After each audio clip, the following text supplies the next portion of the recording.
Bismillahirrahmanirrahim. Assalamualaikum warahmatullahi wabarakatuh.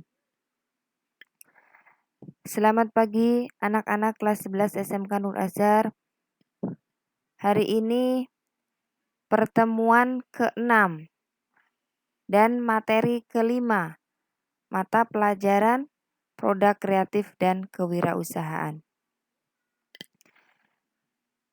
Hari ini kita masuk ke bab 2 dengan tema peluang usaha.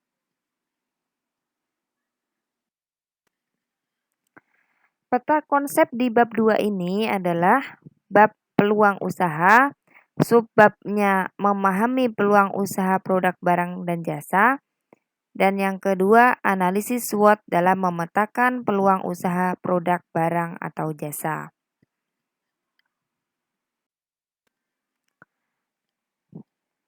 Peluang usaha.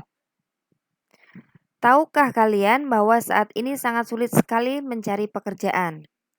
Dari kondisi seperti ini adalah kesempatan bagi kita setelah lulus bisa menjadi seorang wirausaha yang sukses.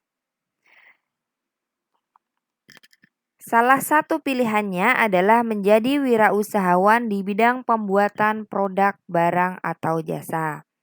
Namun, untuk berwirausaha tentu mempunyai peluangnya sendiri-sendiri. Karena itu, setiap wirausahawan harus mampu melihat peluang usaha yang dimiliki diri mereka masing-masing agar dapat membangun usahanya tanpa perlu dihantui oleh keraguan. Peluang dan perencanaan adalah dua hal yang sangat berkaitan. Ketika suatu peluang muncul, maka hal selanjutnya yang harus dilakukan adalah melakukan sebuah perencanaan. Mengapa demikian?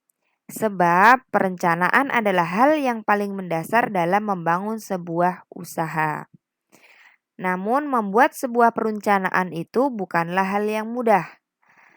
Sebagai bukti, kita bisa melihat banyaknya wirausaha yang mengalami kegagalan karena kesalahan dalam membuka peluang dan juga kesalahan dalam membuat perencanaan usaha. Yang perencanaan itu tidak terarah pada suatu tujuan. Setiap peluang usaha tentu saja memiliki resikonya masing-masing. Kedua hal tersebut bagaikan dua sisi dalam mata uang.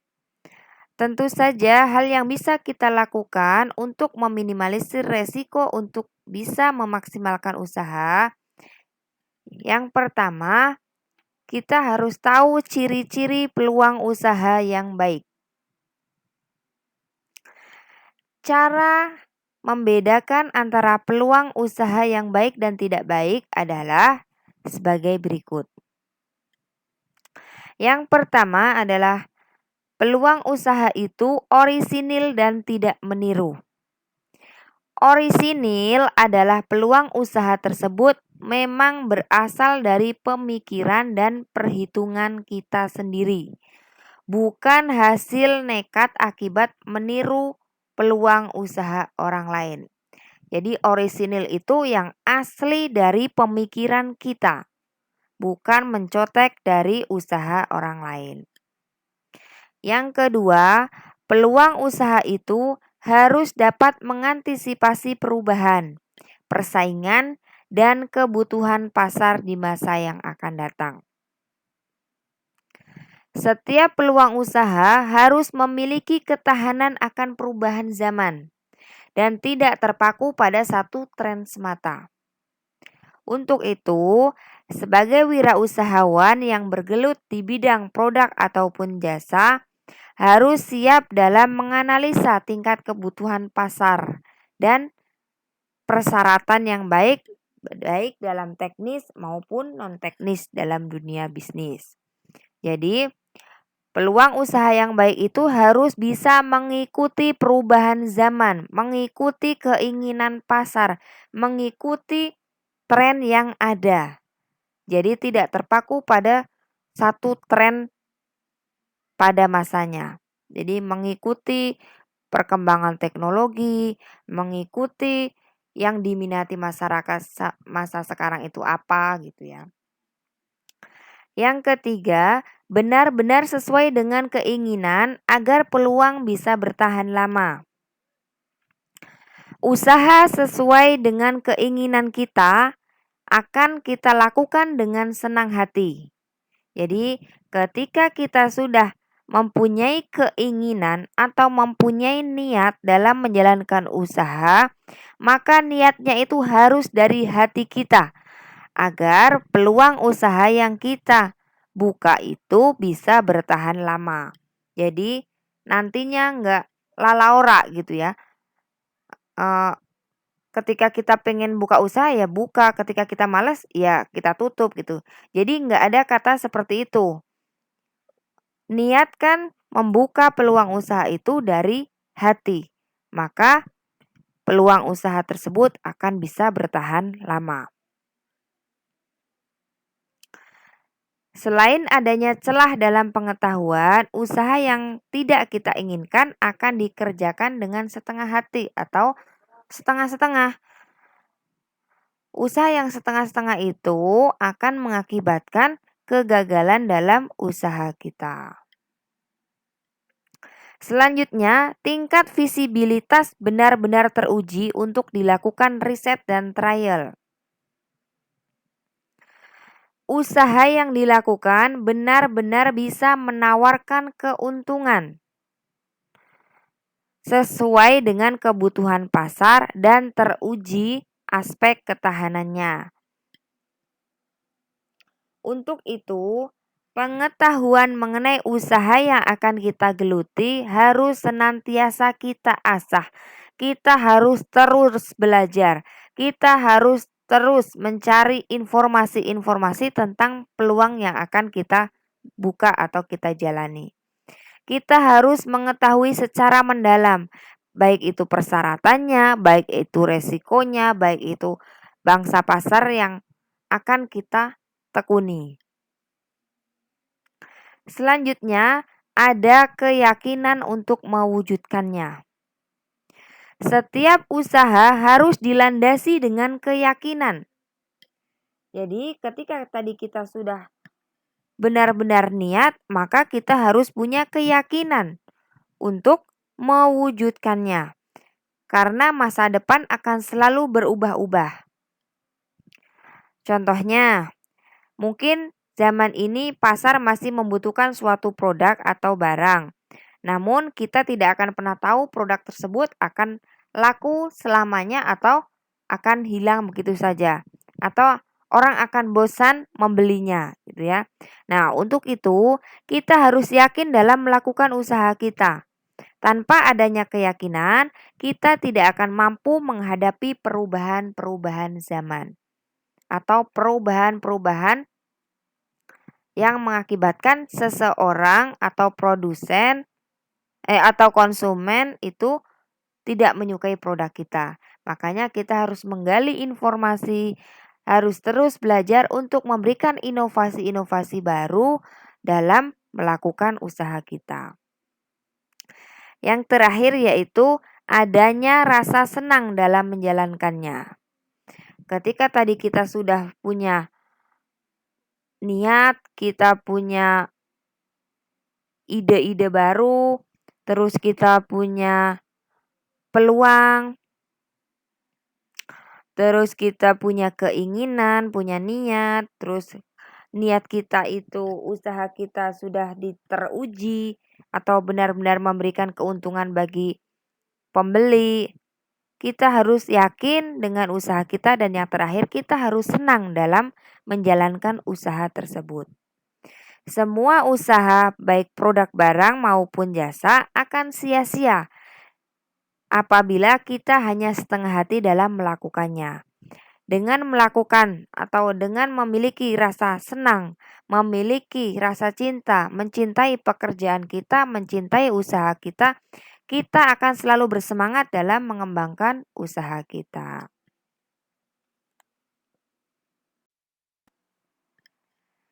Selanjutnya, pembahasan kita adalah resiko usaha. Resiko usaha merupakan informasi, kejadian, kerugian, atau pekerjaan yang terjadi sebagai akibat dari keputusan yang diambil dalam kegiatan usaha. Resiko dapat bersifat pasti maupun tidak pasti. Kunci untuk mengetahui seberapa besar resiko yang akan kita hadapi adalah seberapa sempurna kita mendapatkan informasi. Semakin sempurna kita mendapatkan informasi, maka semakin akurat pula kita mengetahui seberapa besar resiko usaha kita. Resiko dan peluang usaha selalu berjalan beriringan. Layaknya jeli melihat peluang usaha, berani mengambil resiko adalah hal yang prinsip dan wajar dalam merealisasikan potensi sendiri bagi wirausaha. Para wirausaha pada umumnya menyukai pengambilan resiko usaha karena ingin berhasil di dalam mengelola usaha atau bisnisnya. Pengambilan resiko dalam hidup melibatkan suatu kendala atau peristiwa yang akan terjadi. Perhatian akan masa depan dan keinginan hidup di masa sekarang. Jadi, ketika seorang wirausaha sudah membuka peluang usaha, maka dia harus mengantisipasi akan adanya resiko-resiko usaha. Nah, resiko usaha tersebut dapat kita antisipasi dengan cara mencari sebanyak-banyaknya informasi tentang usaha kita. Resiko dibagi menjadi 5 jenis. Yang pertama adalah resiko kerugian. Resiko ini terjadi akibat wirausaha ketidakmampuan seorang wirausahawan atau yang mengorganisir usaha dalam mengambil keputusan. Resiko dapat sering terjadi berhubungan dengan hal-hal berikut ini. Yang pertama, biaya produksi yang tinggi. Jadi dengan adanya biaya produksi yang tinggi, maka resiko teknis atau kerugian itu bisa saja terjadi. Yang kedua, resiko karena adanya pemogokan karyawan. Pemogokan karyawan ini itu bisa diakibatkan karena kesejahteraan kurang diperhatikan. Makanya sering ada demo dari karyawan. Nah, demo ataupun mogok kerja dari karyawan ini bisa mengakibatkan kerugian pada suatu perusahaan. Yang ketiga adalah pemakaian SDM yang tidak seimbang.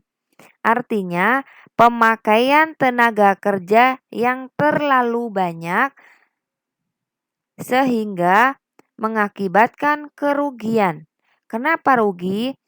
Karena ketika tenaga kerjanya banyak dan permintaan dari pelanggan pun tidak seimbang atau lebih sedikit daripada karyawannya, maka perusahaan akan terlalu banyak mengeluarkan biaya untuk menggaji karyawan sedangkan pemasukannya pun sedikit. Selanjutnya, terjadi kebakaran akibat keteledoran karyawan. Jadi, kebakaran yang akibatnya dari keteledoran itu misalnya mesinnya ketika pulang itu lupa tidak dimatikan. Nah, akibat teledornya karyawan tersebut mengakibatkan terjadinya kebakaran. Itu akan membuat kerugian perusahaan. Selanjutnya terjadi pencuri atau penipuan. Pencurian barang ataupun pencurian aset-aset di perusahaan itu juga akan menimbulkan kerugian pada perusahaan. Selanjutnya, terus-menerus mengalami kerugian akibat biaya mahal namun harga tidak berubah. Artinya, terus-menerus mengalami kerugian akibat biaya mahal, itu misal dari bahan bakunya, itu biayanya sudah mahal. Tetapi ketika kita memberikan harga pada produk kita itu tidak dinaikkan, makanya akan mengakibatkan kerugian pada perusahaan kita. Jadi harus disesuaikan. Ketika bahan bakunya harganya naik, maka harga produk kita pun harus naik agar menyeimbangkan biaya yang kita keluarkan sehingga tidak menimbulkan kerugian pada perusahaan kita. Selanjutnya, penempatan kerja yang kurang tepat. Artinya, kita harus menempatkan seseorang yang memang ahli pada bidangnya.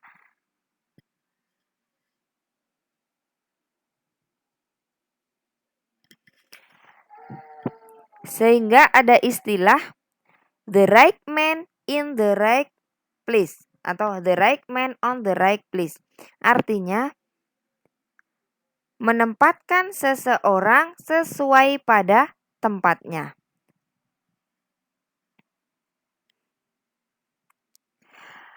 Selanjutnya, perencanaan dan desain yang salah.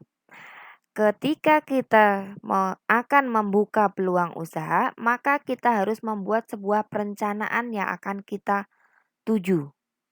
Jadi kita membuat visi dan misi, kita membuat perencanaan yang baik sehingga ketika kita merealisasikan perencanaan tersebut dapat berjalan dengan baik pula. Dan yang terakhir adalah resiko karena perbankan tidak percaya karena kredit macet. Jadi, resiko yang terakhir ini adalah ketidakpercayaan perbankan kepada perusahaan kita karena kita tidak membayarkan cicilan atau kredit kita macet. Jadi, biasanya sebuah perusahaan itu modalnya bisa diambil dari modal luar yang kemarin sudah kita pelajari.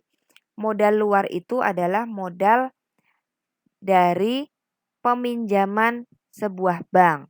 Nah, ketika kita meminjam modal kepada bank, kita harus membayarkan cicilan kita itu sesuai dengan waktunya.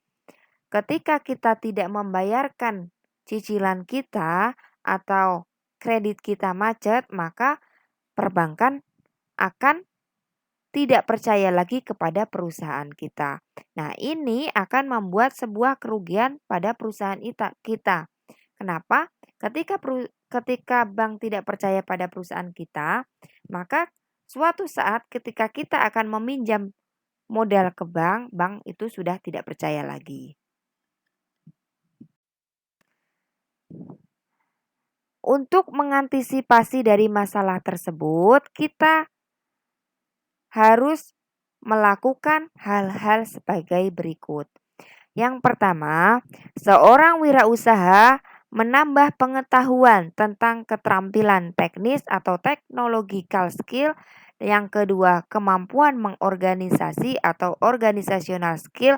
Dan yang ketiga adalah kemampuan memimpin atau managerial skill. Jadi untuk mengantisipasi masalah yang terjadi tadi, seorang wirausaha harus menambah pengetahuannya, harus lebih belajar lagi tentang keterampilan skill, tentang kemampuan organisasi, dan tentang kemampuan memimpin. Keterampilan skill itu terutama berkaitan dengan proses produksi yang dihasilkan. Diupayakan memakai metode yang dapat menurunkan biaya produksi. Jadi, pengetahuan tentang keterampilan itu adalah berkaitan dengan proses produksi yang dihasilkan. Yang kedua, kemampuan mengorganisasi itu adalah kemampuan meramu yang tepat dari faktor produksi dalam usaha mencakup sumber daya modal.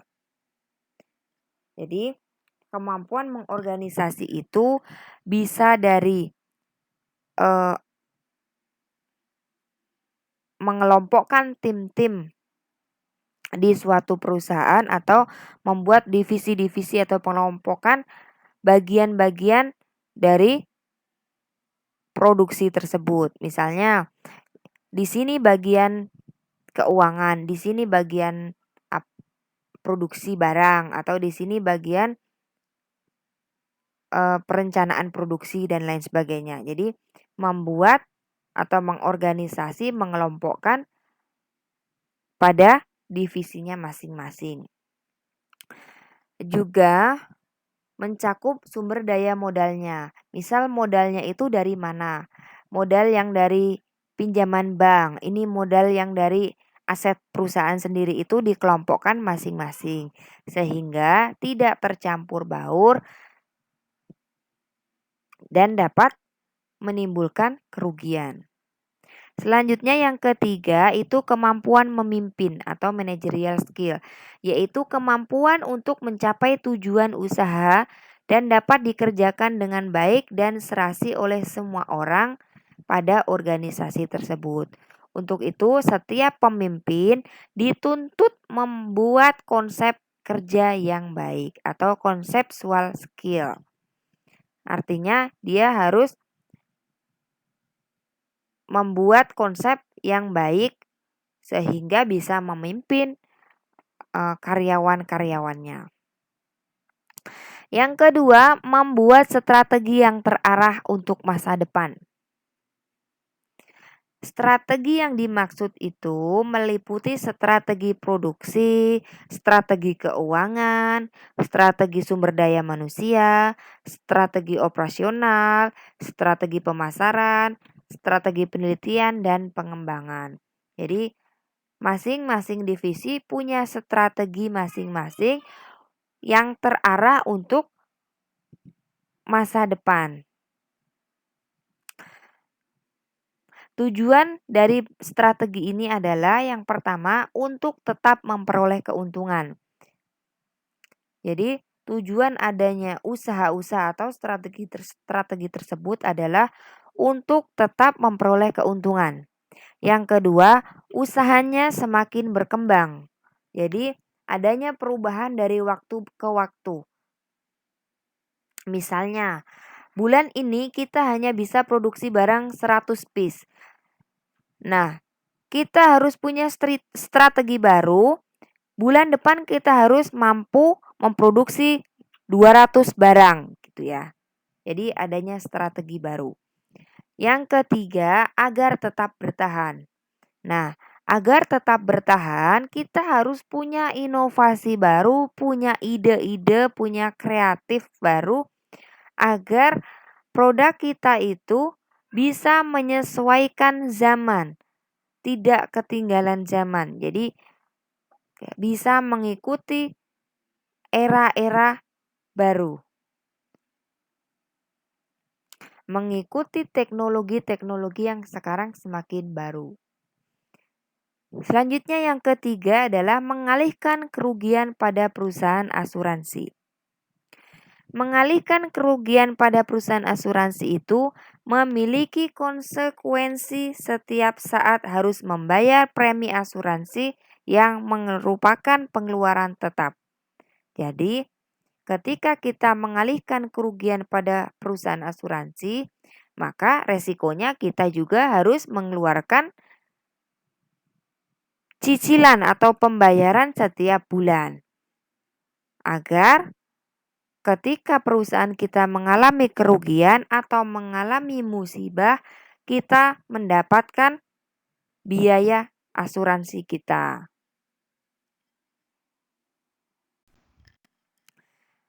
Resiko usaha yang kedua adalah resiko pasar.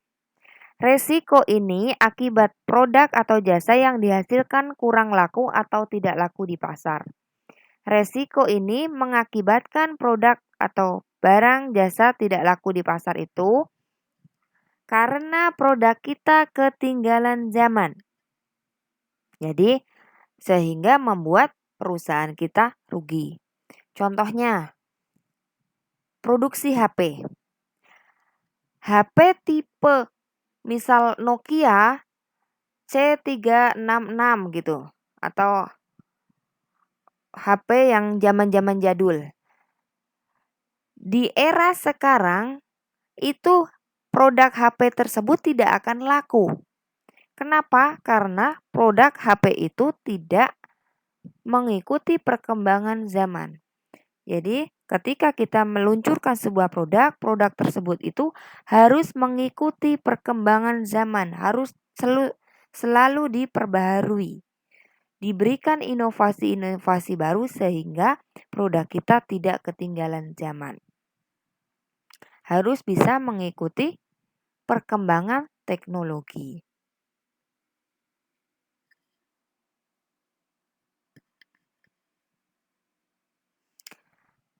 Resiko yang mengakibatkan produk barang atau jasa tidak laku di pasaran karena yang pertama adanya perkembangan teknologi. Tadi sudah disebutkan ya, bahwa ketika kita meluncurkan sebuah produk harus bisa mengeluarkan inovasi baru, kita harus ada pembaharuan, harus adanya kreatif-kreatif yang bisa mengikuti perkembangan zaman, mengikuti perkembangan teknologi agar produk kita tidak ketinggalan zaman dan tetap laku di pasaran. Yang kedua, adanya tindakan atau peraturan baru yang berwajib. Maksudnya, tindakan baru atau peraturan yang berwajib itu adalah adanya peraturan-peraturan baru yang mewajibkan seseorang atau konsumen tidak memakai produk kita. Contohnya,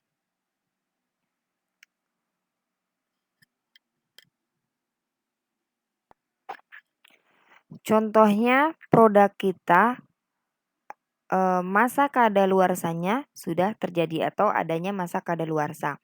Jadi ketika produk itu kadaluarsa, maka perusahaan akan menarik barang tersebut dari pasaran. Sehingga itu akan mengakibatkan resiko pasar atau resiko pada perusahaan kita. Yang ketiga, adanya pencurian, kecelakaan, dan kebakaran.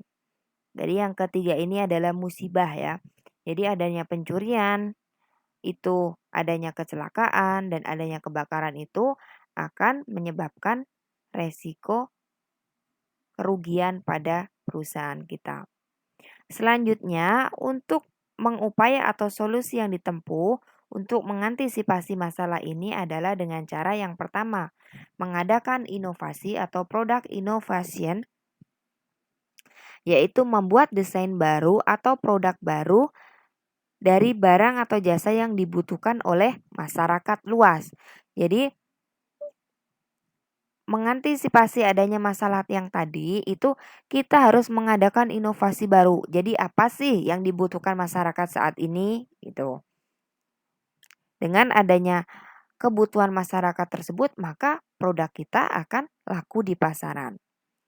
Yang kedua, mengadakan penelitian pasar atau market research dan memperoleh informasi pasar secara berkesinambungan. Biasanya cara ini memerlukan dana yang besar dan hanya layak untuk usaha yang besar. Karena meneliti pasar itu kita harus terjun ke masyarakat untuk bisa melihat produk kita itu laku atau tidaknya. Jadi memerlukan dana yang cukup besar. Tapi dengan cara tersebut maka kita akan tahu seberapa besar kerugian atau laku atau tidaknya produk kita di masyarakat sehingga kita bisa mengantisipasinya dengan cara-cara lain. Resiko usaha yang ketiga adalah resiko di luar kemampuan manusia. Resiko di luar kemampuan manusia ini adalah resiko di atas pemikiran atau di luar kendali manusia. Contohnya bencana alam, gempa bumi, tanah longsor, dan misal yang sekarang ini itu adanya pandemi wabah COVID-19 gitu ya. Itu semua di luar kekuasaan manusia. Nah, untuk mengantisipasi masalah tersebut adalah dengan memanfaatkan jasa asuransi. Ketika kita sudah mengasuransikan perusahaan kita, mengasuransikan usaha kita, maka ketika kita sedang dilanda musibah, kita bisa mengklaim dana yang sudah kita bayarkan setiap bulannya. Resiko yang selanjutnya adalah resiko real. Resiko real adalah resiko yang terlihat, dapat dihitung, bisa diantisipasi dan dihindari. Contohnya, kehilangan modal. Kehilangan modal itu bisa kita hindari, bisa kita hitung. Usahanya seperti apa? Jadi, agar kita tidak kehilangan modal, maka modal yang kita punya itu kita putar kembali menjadi usaha baru atau bisa kita investasikan di bank. Bisa kita depositokan dan lain sebagainya. Yang kedua, kehilangan kesempatan. Untuk agar kita tidak kehilangan kesempatan, maka kita harus pintar-pintar membaca sebuah peluang. Artinya, apa yang saat ini diminati masyarakat, apa yang saat ini dibutuhkan masyarakat. Nah, disitulah peluang kita. Kita membuat produk yang saat ini dibutuhkan oleh masyarakat tersebut. Selanjutnya, yang ketiga, kehilangan mata pencaharian. Kehilangan mata pencaharian ini adalah misal dengan adanya tadi resiko bencana alam atau resiko-resiko yang lain sehingga mengakibatkan perusahaan kita rugi besar, maka itu akan mengakibatkan kita kehilangan pekerjaan kita dan kehilangan mata pencaharian kita. Selanjutnya, yang keempat adalah kehilangan kendali atas kekuasaan yang dimiliki. Jadi, maksud dari kehilangan kendali dari kekuasaan yang dimiliki ini adalah ketika kita sudah mempunyai kekuasaan atau kita mempunyai jabatan yang tinggi, kita tidak boleh semena-mena atau menggunakan kekuasaan kita dengan masalah pribadi. Artinya, misal mentang-mentang dia jabatannya udah tinggi, dia misal menyuruh-nyuruh bawahannya yang bukan dari pekerjaannya. Contoh, saya sebagai bos misalnya, saya memerintahkan karyawan saya, bikinin minum, bersihin meja saya gitu. Jadi memerintahkan yang bukan pekerjaannya itu yaitu menggunakan kekuasaan yang dimilikinya untuk urusan pribadi. Itu tidak boleh. Itu dapat mengakibatkan resiko atau kerugian perusahaan. Selanjutnya, yang terakhir adalah resiko psikologi. Resiko psikologi adalah resiko yang tidak terlihat, tidak terhitung, bisa diantisipasi tapi belum tentu bisa dihindarkan. Contohnya, kehilangan reputasi dan resiko menanggung malu. Contoh, ada seorang karyawan di sebuah perusahaan misalnya mencuri atau misalnya melakukan suatu kegiatan yang tidak baik sehingga orang-orang di luar sana atau di luar perusahaan itu menyimpulkan bahwa karyawan dari perusahaan ini itu melakukan kriminal misal. Nah, itu akan membuat kehilangan reputasi perusahaan dan perusahaan akan menanggung malu padahal yang membuat kesalahan itu adalah karyawannya. Yang kedua, kehilangan kepercayaan pada diri sendiri maupun orang lain akan menumbuhkan sifat atau sikap paranoid. Jadi, rasa percaya diri yang kurang itu akan menumbuhkan sikap paranoid atau sikap takut. Jadi, karena kurang percaya diri maka kita akan takut untuk melakukan inovasi-inovasi baru.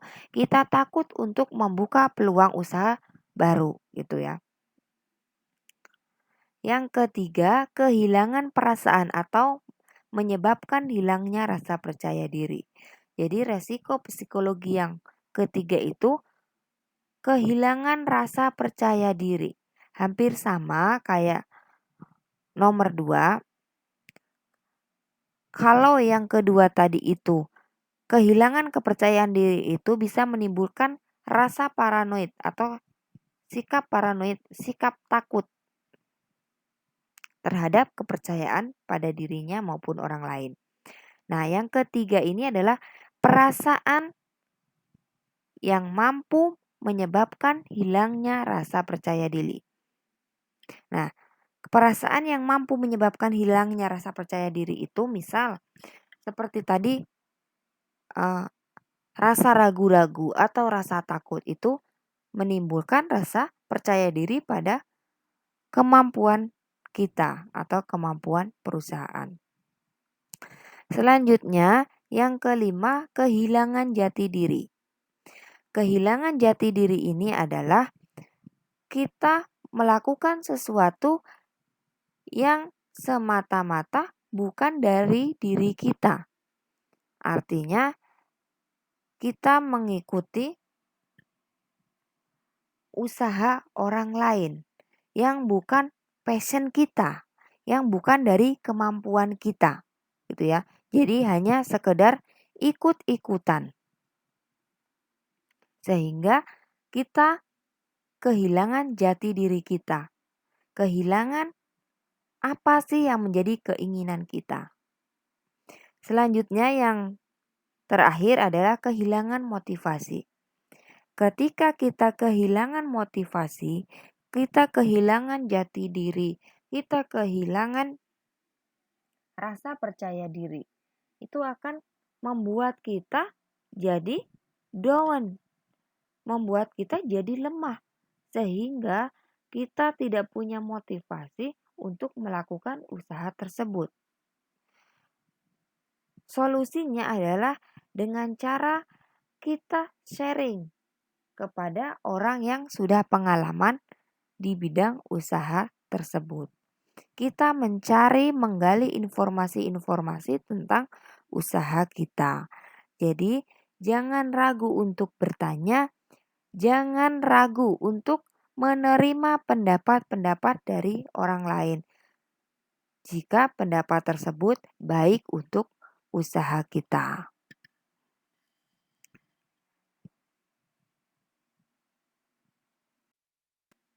Nah, materi hari ini cukup sampai di sini. Jika ada pertanyaan, silakan komen di video ini atau bisa japri ke nomor ibu. Sampai ketemu di pertemuan selanjutnya. Di sini ada kata motivasi. Ketika kamu ingin menaklukkan dan mengubah dunia menjadi lebih baik, maka gunakanlah senjata yang paling ampuh, yaitu pendidikan. Makanya, selagi kita masih muda, selagi kita masih punya waktu, kita harus rajin belajar, kita harus memanfaatkan pendidikan kita untuk mengubah atau menaklukkan dunia agar menjadi lebih baik. Cukup sekian, kurang lebihnya mohon maaf. Assalamualaikum warahmatullahi wabarakatuh.